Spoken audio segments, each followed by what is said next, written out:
Thank you very much. Good morning, Honorable Ministers, Honorable Mayors, distinguished delegates, ladies and gentlemen. Firstly, it gives me a great pleasure to be with all of you at this 12th sessions of the World Urban Forum. Let me begin my speech with two quotes. First, the founder of the League of Nations, the precursor of our United Nations, President Woodrow Wilson once said, "The provision for others is a fundamental responsibility of human life." And Mahatma Gandhi has also said, "You must not lose faith in humanity. Humanity is an ocean. If few drops of the ocean are dirty, the ocean does not become dirty." As the chair of the ASEAN Regional Group, Malaysia continues to work closely with the United Nations, particularly UN Habitat, to advocate for and mainstream the new urban agenda.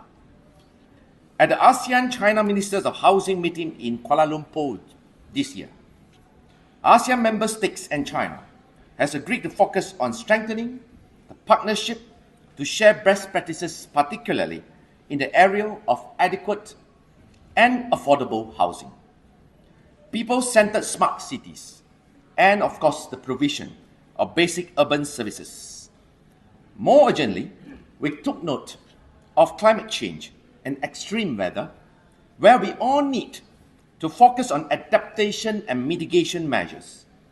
These will ensure that the cities in our region and our countries are future fit, inclusive, and resilient.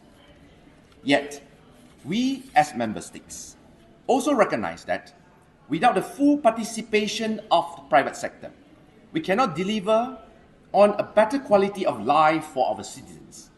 As you know, 70% of all global wealth is in private hands.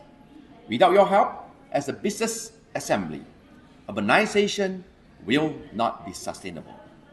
In line with this year's World Urban Forum's main theme, it all starts from home. It is important for us to further strengthen the 4P principle, i.e. the people, public, private partnership for sustainable cities and communities.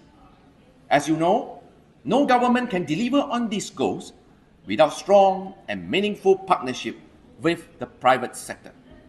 I called upon the Business Assembly to find creative and innovative ways to establish the 4Ps principle I mentioned just now.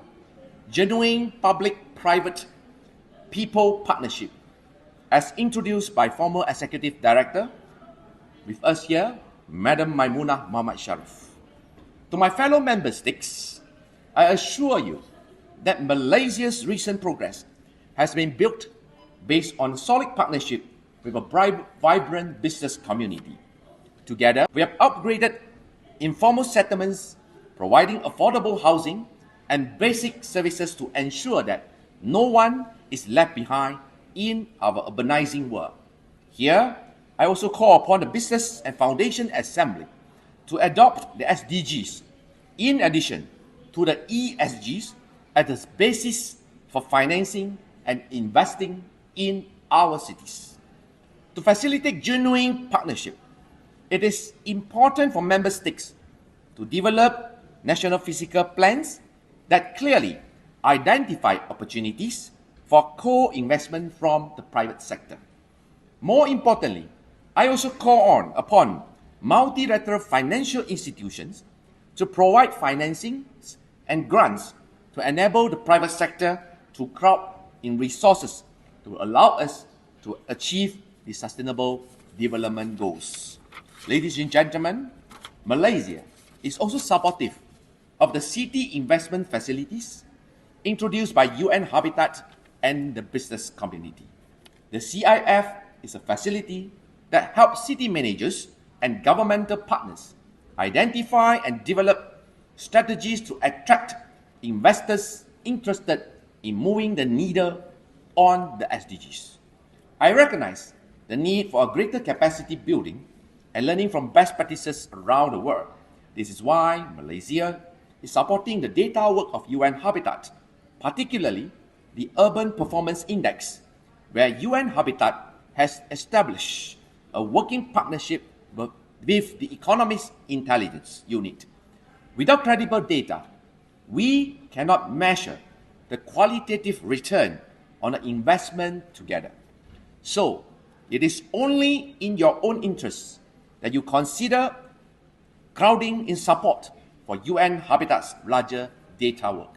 Ladies and gentlemen, distinguished delegates, here I want to reiterate again that Malaysia is supporting the reporting of the implementation of the new urban agenda in Asia Pacific through a digital portal and also through capacity building support. Next year, in the first quarter, we will also host the Asia Pacific Conference of Ministers of Housing and Urban Development in Kuala Lumpur. So last but not the least, finally, I would like to take the opportunity here to wish everyone a fruitful business and foundation assembly.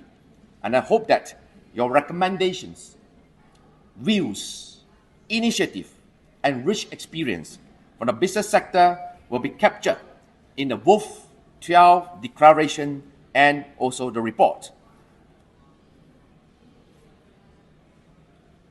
It is important that being a business leader, when we have the opportunities, it also comes with responsibilities. Business is not just about profit. Business is about how to improve the quality living for the people, for the well-being of the people, in line with the principle, it is for the people, by the people, and from the people.